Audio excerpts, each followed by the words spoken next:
Hi all, this is Anjali and welcome to the channel. और आज से हम शुरू करने जा रहे हैं practice for our multiple choice questions for computer fundamentals. ये क्वेश्चंस आपको बहुत जगह पर काम आते हैं। अभी हम स्पेसिफिकली प्रिपेयर कर रहे हैं for our entrance exam for BCA.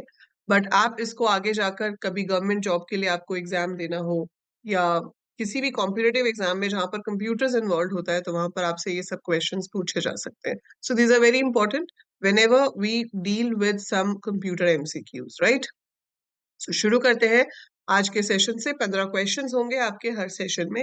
आप साथ साथ कमेंट्स में आंसर लिख सकते हो, या फिर आप लास्ट में बता सकते हो कि 15 में से आपके कितने ठीक थे। ओके, सो पहला क्वेश्चन है, a light sensitive device that converts drawing, printed text or other images into digital form is called dash। आपके सामने चार ऑप्शंस है कि इस डिवाइस को हम कीबोर्ड बोलते हैं, प्लॉटर बोलते हैं, स्कैनर बोलते हैं, या ओएमआर बोलते हैं। And your correct answer is scanner. तो स्कैनर आपका जो डिवाइस होता है, उसमें हम अपना ड्राइंग या पेपर पे कुछ भी है या कोई भी इमेज है वो रख सकते हैं, और फिर वो आपके डिजिटल फॉर्म में कन्वर्ट होके आपके कंप्यूटर में आ जाती है, right? So answer is option number C, scanner.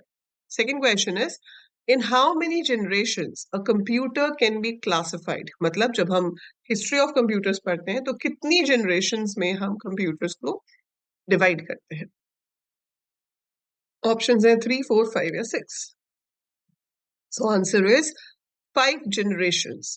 So option C is again the correct answer. तो हमारे पास 5 generations होती हैं। जो 5th generation of computers है उनको हम क्या कहते हैं? जो आपके artificial intelligence पे based जो robotics है वो आपका 5th generation of computers में आता है। Next question is, in order to tell Excel that we are entering a formula in a cell, we must begin with an operator such as। तो जब आप एक्सेल में कोई भी फॉर्मूला लिखते हो कैलकुलेशन के लिए, माइक्रोसॉफ्ट एक्सेल में या किसी भी स्प्रेडशीट सॉफ्टवेयर में, चाहे वो ओपन ऑफिस का पार्ट क्यों ना हो, आपका फॉर्मूला किस सिंबल से शुरू होता है out of the given symbols over है?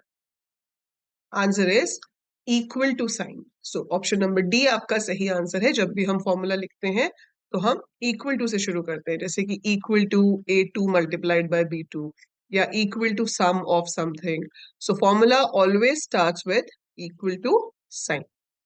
Fourth question, which protocol provides email facility among different host. So किस प्रोटोकॉल की हेल्प से हम ईमेल्स भेज सकते हैं?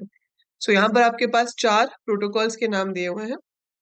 सो इसमें से आपका सही आंसर है SMTP, simple mail transfer protocol. FTP जो होता है वो फाइल ट्रांसफर प्रोटोकॉल होता है, जो फाइल अपलोड या डाउनलोड के काम आता है। टेलनेट इज रिमोट लॉगिन, और SNMP कुछ नहीं है। So SMTP is simple mail transfer protocol. The basic architecture of a computer was developed by। So जो बेसिक हमारा कंप्यूटर का आर्किटेक्चर है कि भाई पहले इनपुट आएगा, फिर वो प्रोसेस होगा, और फिर उसके बाद हमें आउटपुट मिलेगा। ये जो आर्किटेक्चर है ये किसने डेवलप किया था? So out of these four, answer is John von Neumann. इसलिए हम उसको वॉन न्यूमैन आर्किटेक्चर भी बोलते हैं। तो ये जो इनपुट प्रोसेस और स्टोरेज वाला आर्किटेक्चर है, it is also called as von Neumann architecture. Because John von Neumann ने ये आर्किटेक्चर डेवलप किया था कि हम पहले कुछ इनपुट देंगे, फिर वो प्रोसेस होगा, और उसके बाद आपके पास उसका आउटपुट आएगा। 5th generation computers are based on, ये मैंने अभी अभी आपको बताया था जब मैंने आपसे पूछा था कि कितनी जनरेशन है। Then I told you 5th generation computers में क्या होता है। सो इसका आंसर है option number A, artificial intelligence. So artificial intelligence आपकी 5th जनरेशन ऑफ कंप्यूटर्स है। Microprocessor was introduced in which generation of computer. So इनमें से कौन सी जनरेशन में आपके माइक्रोप्रोसेसर यूज होने शुरू हुए थे? So answer is option B.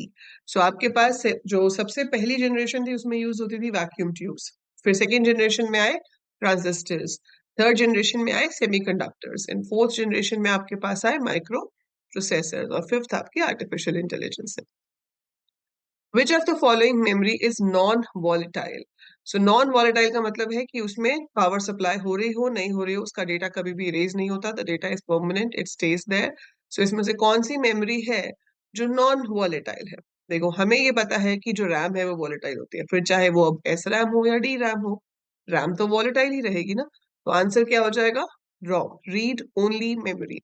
So read only memory is non-volatile memory. उसमें जो stored है वो permanent है, वो erase नहीं होता है unless हम उसे special तरीकों से erase करें. So it is a permanent kind of memory.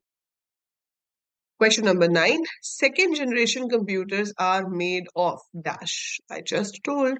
So second generation of computers are made of transistors. That is option number B. Next question. First generation of computers was based on which technology? So it was based on vacuum tubes. That is option number D. That's your correct answer. GUI stands for, हम आजकल जो भी operating system use करते हैं वो GUI होते हैं, है ना? बट GUI की फुल फॉर्म क्या है? What is the full form of GUI? So answer is graphical user interface. Option number C. So GUI stands for graphical user interface.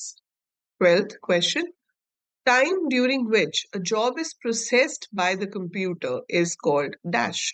Execution time, delay time, real time, waiting time. Answer पहले से आ रहा है, but that is option A, execution time.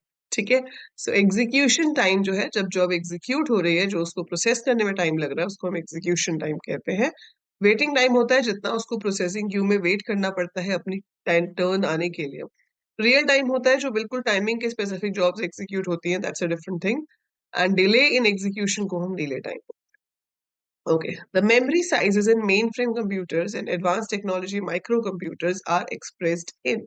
तो जब आपके पास micro computers आए उस time पर आउट ऑफ दीज 4 ऑप्शंस कौन सी वाली यूनिट यूज होती थी मेमोरी को मेजर करने के लिए?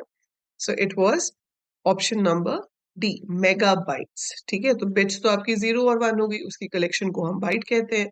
1024 को बाइट्स को अगर हम मिला देंगे तो 1 किलोबाइट बनती है, और 1000 किलोबाइट्स को अगर आप मिला दोगे तो मेगाबाइट बनती है. Which of the following circuit is used as a memory device in computers? So computers में जो सबसे छोटी यूनिट है डेटा को स्टोर करने की, बिट, वो किस हार्डवेयर यूनिट में स्टोर होती है? इसका आंसर है फ्लिप फ्लॉप.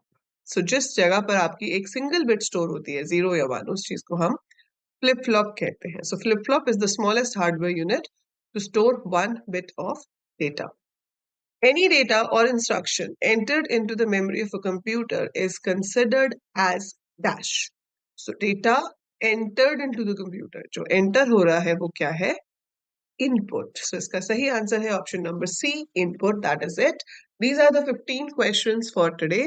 इनको आप अच्छे से पढ़िए. अगर आपको नहीं आते हैं तो याद कीजिए, और अगर आते थे तो मुझे कमेंट्स में बताइए कि आपके 15 में से कितने आंसर्स सही थे. ओके, सो हर सही क्वेश्चन के आपको बीसीए एंट्रेंस में 4 पॉइंट्स मिलते हैं, और गलत करने का -1 हो जाता है. अगर स्किप कर देते हो तो कुछ नहीं होता. ठीक है, so these are the 15 questions. इनको अच्छे से प्रिपेयर कीजिए, and tomorrow I will be coming with the next dose of MCQs. So till then video को लाइक करो, शेयर करो अपने सब फ्रेंड्स के साथ, एंड सब्सक्राइब द चैनल अगर आपने अभी तक सब्सक्राइब नहीं किया है, क्योंकि बीसीए एंट्रेंस से लेकर आपके बीसीए के सारे सेमेस्टर्स की पढ़ाई भी इसी चैनल पर होगी. So that is it for this video. I will see you again in the next video. Till then take